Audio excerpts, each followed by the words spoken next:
नमस्कार, मैं हूं आपके साथ मयंक मिश्रा और जो खबरें आ रही हैं उसके मुताबिक ईरान और अमेरिका दोनों जबरदस्त जंग की तैयारी में जुटे हुए हैं।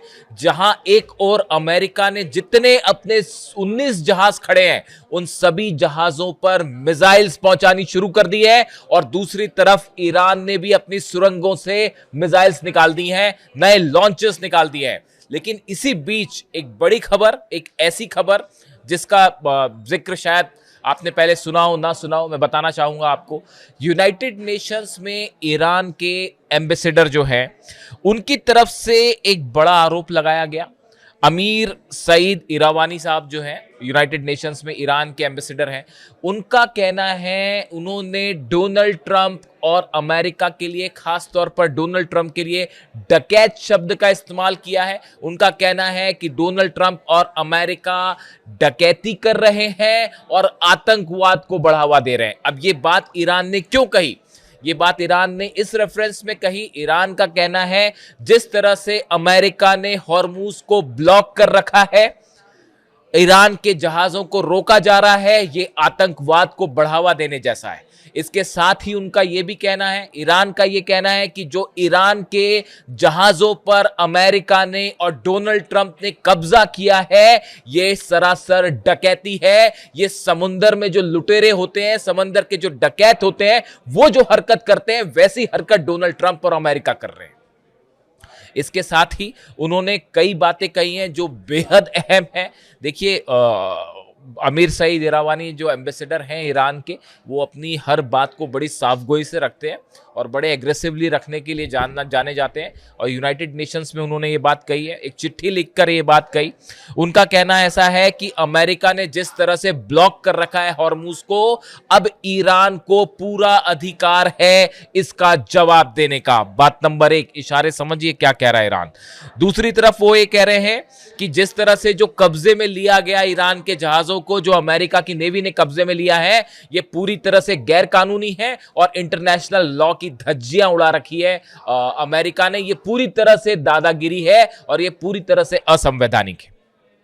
ईरान के अब तक 2 जहाज ऐसे हैं जिन पर हमला किया गया अमेरिका की तरफ से। इसको लेकर ईरान बेहद गुस्से में है। तो यह बात यूनाइटेड नेशंस में रखी गई कि यह डकैती की तरह है और एक डकैत की तरह अमेरिका व्यवहार कर रहा है, डोनाल्ड ट्रंप जो है वो व्यवहार कर रहे हैं। बात नंबर 1।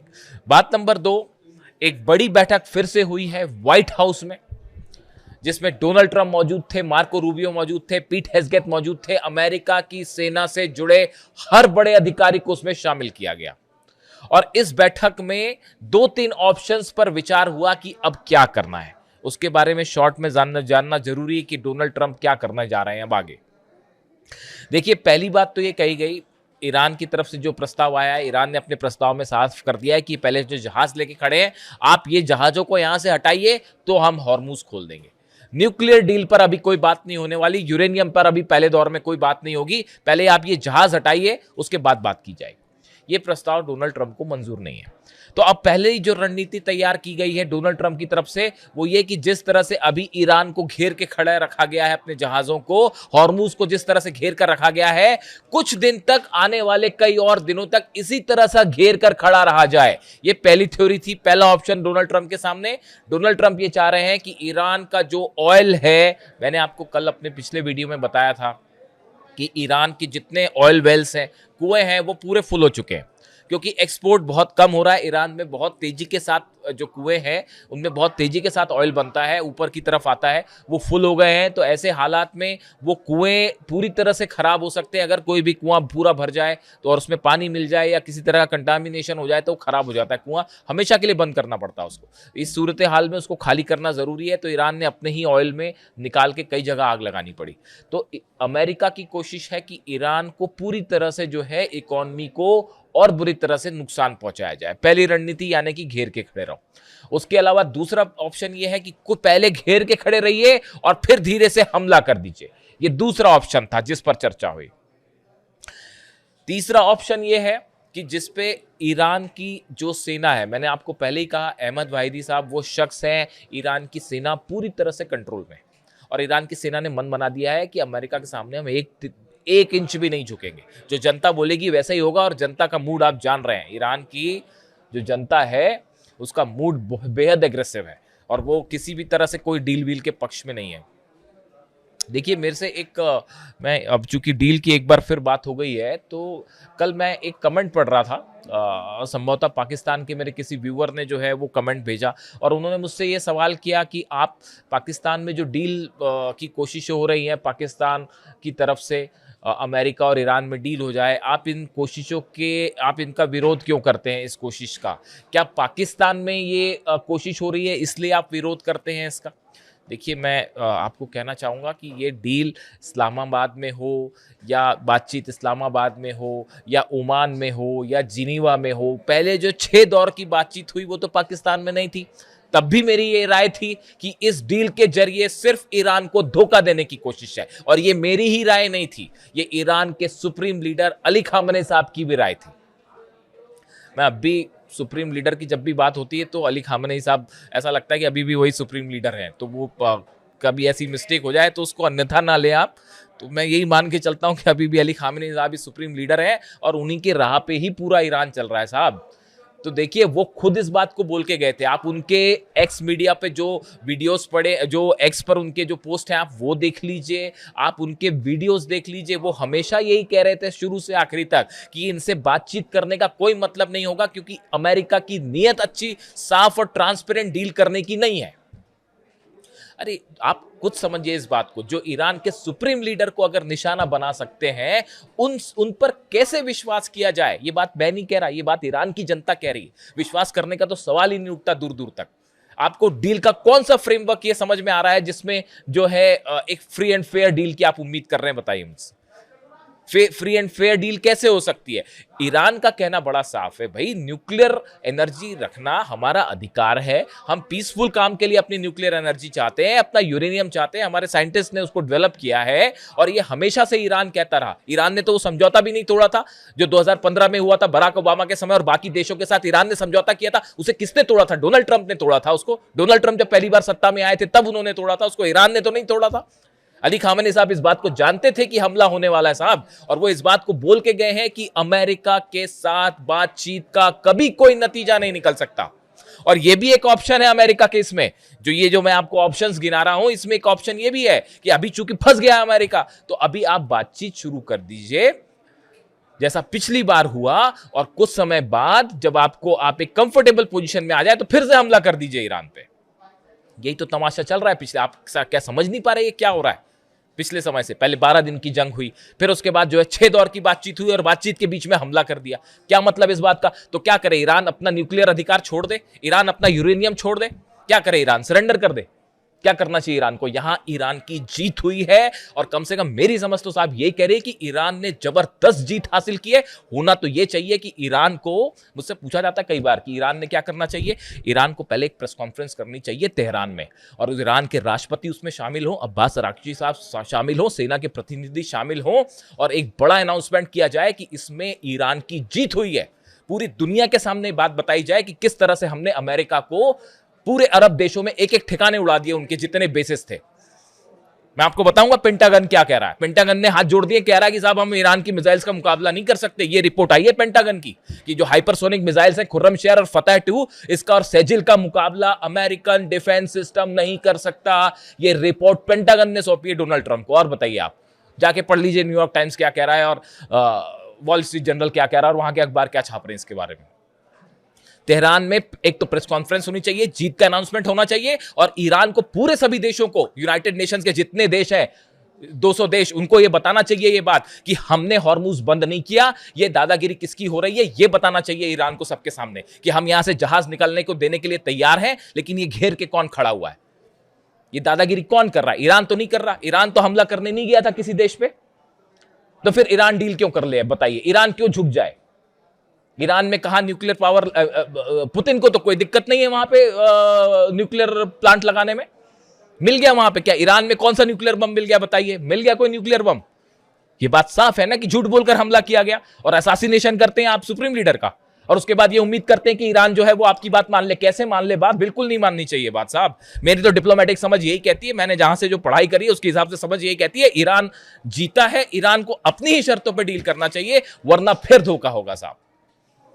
अहमद वाहिदी साहब निशाने पे हैं, वो लोकेशन नहीं मिल पा रही है। मुस्तफा खामेनी को खोजने की कोशिशें चल रही हैं कि कैसे उनकी लोकेशन ट्रेस हो जाए। हकीकत ये है ईरान के जो आर्मी चीफ है, आईआरजीसी चीफ है अहमद वाहिदी, सीआईए की टॉप लिस्ट में है, पहले नंबर पे हिट लिस्ट में है, लेकिन खोज नहीं पा रहे उनको। ईरान के सुप्रीम लीडर का असैसिनेशन इसलिए हुआ क्योंकि वो अली खामेनी साहब ने छुपने से मना कर दिया था। उन्होंने कहा कि आप मेरे तेहरान के, वो अपने तेहरान के लोगों से मोहब्बत करते थे, वो ऐसे नहीं थे कि हमला हो जाए पार्टी में तो भग ले वहां से। तस्वीरें देखी सबने, ईरान के शेर थे वो, अपनी जनता के बीच रहे, शेर की तरह रहे और शेर की तरह ही शहीद हुए। और उन्होंने ये बात कही कि तेहरान के जितने लोग हैं आप उनको बंकर में ले जा सकते हो क्या, छुपा सकते हो क्या? सेना ने कहा जी नहीं कर सकते। तो बोले ठीक है, मैं भी नहीं चूकूंगा।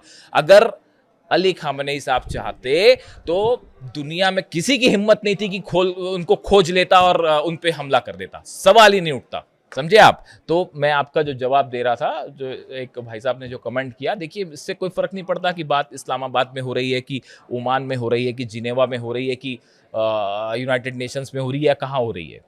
सवाल ये है जब दो पक्ष बात करने बैठे हैं तो क्या दोनों पक्ष, अमेरिका इस बात को तैयार है, ईरान के अधिकारों को स्वीकार करने के लिए तैयार है? जब तैयार ही नहीं है तो डील कैसे हो सकती है? मिसाइल्स नेतन्याहू ये डील होने ही नहीं देंगे कभी।